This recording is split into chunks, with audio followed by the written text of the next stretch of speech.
개인적인 시장조사 팁을 먼저 나누겠습니다. 시장조사를 위해서 새로운 지역에 가면 저는 제게 정보를 줄 만한 3명의 사람을 찾습니다. 그 동네에서 사람들이 가장 많이 갈 것 같은 식당, 부동산 중개소, 그리고 주차를 돕는 사람입니다. 먼저 식당에서 일하는 분에게 이 동네에서 가장 장사가 잘 되는 지역과 매장을 확인합니다. 물론 그 반대의 경우도 물어보아야 합니다.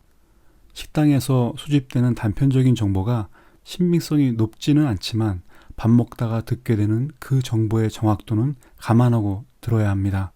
두 번째는 중개소 사람들입니다. 이들은 그 동네에서 누가 망하고 흥하는지를 잘 알고 있는 사람들입니다. 이제 주차를 돕는 사람들에게 물어보아야 합니다. 고급 차량은 주로 어떤 매장으로 들어가는지, 그리고 가장 많이 주차를 시키는 매장은 어떤 매장인지도 모두 확인할 수 있습니다. 이렇게 3명의 사람들의 의견을 종합해서 그 지역에서 가장 좋은 매장과 가장 최악의 매장을 방문하여 서로 다른 점과 같은 점을 분석해 봅니다.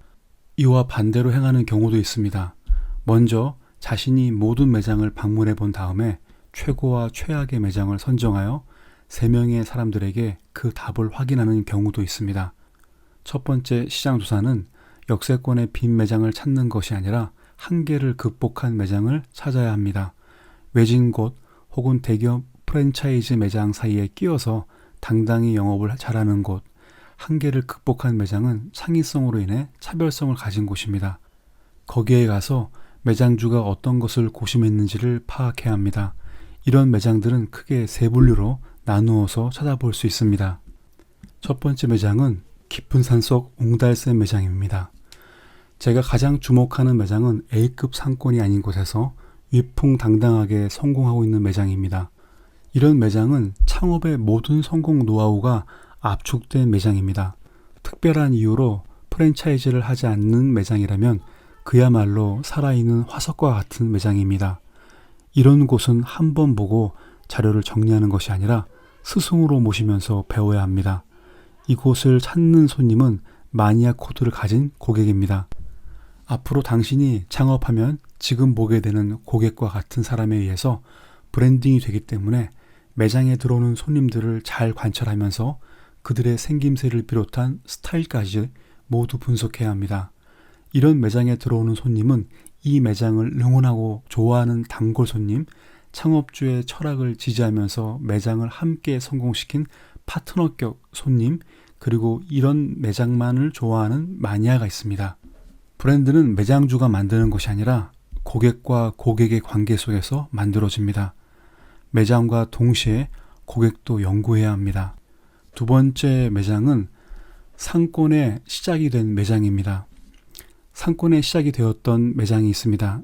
일반적으로 어떤 가게가 하나 들어오고 그곳에 장사가 잘 되면 부동산과 인근 매장주들이 자극을 받아 또 하나의 매장을 내고 들어옵니다. 서너 개의 매장이 따라 들어오기 시작하면 거리의 컨셉이 잡히고 비슷한 부류의 사람들이 몰려옵니다. 이렇게 상권이 번져서 거대 상권이 된 대표적인 거리가 신사동 가로수길입니다. 이런 거리에서 제일 먼저 찾아야 하는 것이 상권의 시작을 만든 매장입니다. 그 매장주는 거리가 어떻게 시작되었는지를 가장 잘 알고 있는 사람입니다. 분명 이런 매장들은 신생 매장들보다 낙후되었거나 환경이 떨어질지라도 존재하고 있다면 배울 것이 많습니다. 세 번째 매장은 분명 장사가 안 될 것 같은 매장인데 그러나 장사가 잘 되는 매장입니다. 사람들은 특별한 것에 대한 특출함을 알지만 평범한 것에 대한 탁월함은 알지 못합니다. 사람도 없고 장사도 안 될 것 같은 곳에 매장이 있다면 뭔가가 분명히 있습니다. 빌딩 주인이 자기가 좋아하는 아이템으로 매장 하나를 열어서 자기 흥에 겨워 운영하는 매장에서 볼 것은 과연 무엇을 그렇게 좋아하는지를 확인하는 것입니다. 건물주가 아닌데도 문을 열고 들어오지 않는 손님을 기다린다면 부업으로 운영하는 경우, 실험적으로 매장을 운영해 보는 경우, 정말로 문을 닫기 일보 직전의 경우, 그리고 이제 막 창업을 한 경우도 있습니다. 이런 매장은 의도에 따라서 매우 전략적인 매장이거나 앞으로 우리가 당할 수도 있는 미래의 모습입니다. 네 번째 매장은 손님은 없지만 온갖 정성으로 공들인 매장입니다. 아침에 일찍 움직이는 새가 벌레를 먹고 아침에 일찍 일어나는 벌레는 잡아먹힌다고 합니다. 가끔 자기의 모든 것을 다 바쳐서 엉뚱한 상권에서 생뚱맞게 있는 매장을 볼 때가 있습니다. 한마디로 앞서가는 매장입니다. 너무나 앞서가서 사람들이 아직 이해하지 못하는 것이지만 매장주가 무엇을 보았고 어떤 것을 보고 있는지를 충분히 말해주는 매장입니다. 이런 매장은 들어가서 매장주에게 왜 이런 놀라운 매장을 오픈했는가를 물어보기만 하면 모든 것을 다 이야기해 줍니다. 자신의 노력을 감상할 만한 관객이 갤러리에 방문했기 때문입니다. 이런 매장이 무조건 좋다는 것은 아닙니다. 이런 매장들은 마케터들과 뭔가를 찾고 있는 사람에게는 상품보다는 영감을 주는 매장입니다. 매장을 보면서 아이디어와 현실과 큰 차이점을 볼 수 있습니다. 대부분의 많은 예비 창업자들은 번듯한 대기업 브랜드와 매장을 주로 연구합니다. 대기업이 운영하는 브랜드의 매장들은 치열한 경쟁과 리뉴얼에 의해서 진화된 형태로서 브랜드 컨셉에 의해 압축되고 삭제된 단순성을 가지고 있습니다. 만약에 자영업자들이 이 매장에서 보이는 단순성만을 참고하여 인테리어를 한다면 그야말로 컨셉 없는 지루한 단순성만 부각될 수 있습니다. 한마디로 어설프게 따라했다가는 독이 될 수 있다는 말입니다. 첫 번째 이유는 대기업의 브랜드 매장은 매장으로서가 아니라 이미 브랜드의 한 부분이 되었습니다. 그래서 매장 자체가 브랜드에 전체적인 영향을 주지는 않습니다. 하지만 이제 창업을 하는 매장은 매장 자체가 브랜드입니다. 어설픈 심플함, 어설픈 광택, 그리고 어설픈 디자인 흉내는 그야말로 정체성이 모호한 매장으로 전락하게 만듭니다. 자신만의 최고의 매장을 만드는 것이 어려워서 검증된 대기업 매장을 벤치마킹하는 차선의 방법은 항상 최악의 매장을 만들어냅니다.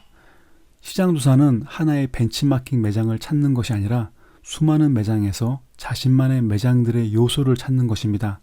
일단 많이 보면 볼수록 찾는 데 더 유리합니다.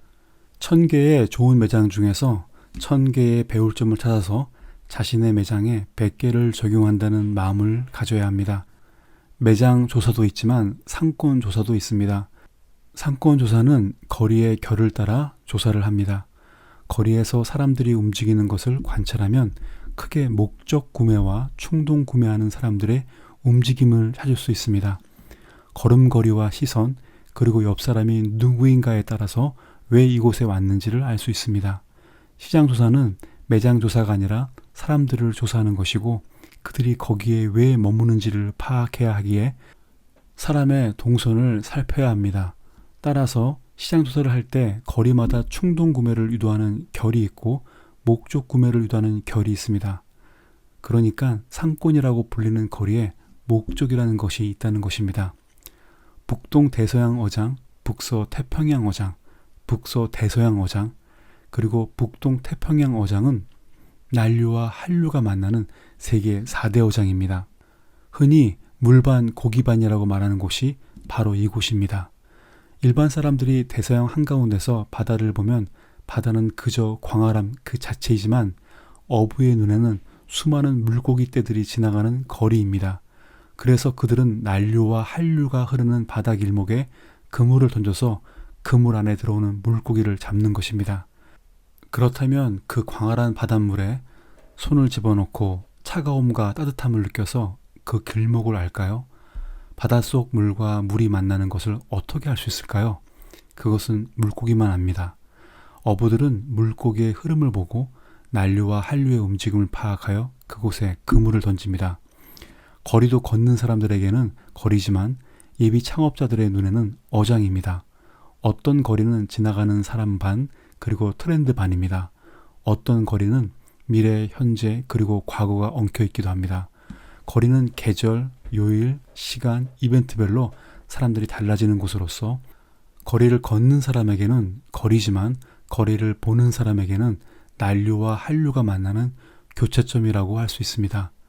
결을 따라 움직인다는 말은 순리적으로 자연스럽게 힘을 들이지 않고 빠르게 해낸다는 의미가 있습니다. 만약에 예비 창업자가 자신의 매장을 정했다면 이제부터 해야 할 일은 자신의 매장을 향해 걸어오는 사람들이 어떤 거리에서 이동하여 어떤 매장을 들러서 내 앞을 지나가고 있는가를 파악해야 합니다. 또한 어떤 거리로 빠져나가는지도 알아야 합니다. 반대로 예비 창업자의 아이템이 결정되었다면 예상되는 소비자들이 지하철 및 버스에서 내려서 어떤 거리에서부터 시작하여 자신의 이미지와 유사한 아이템을 사기 위해 어떤 거리를 찾고 또 어떤 거리로 떠나는지도 알아야 합니다. 매장만 열고 손님을 기다리는 것은 그야말로 감나무 밑에 감이 떨어지는 것을 기다린 것과 같습니다. 가장 중요한 것은 역세권이 아니라 어장의 길목을 찾아야 한다는 점입니다.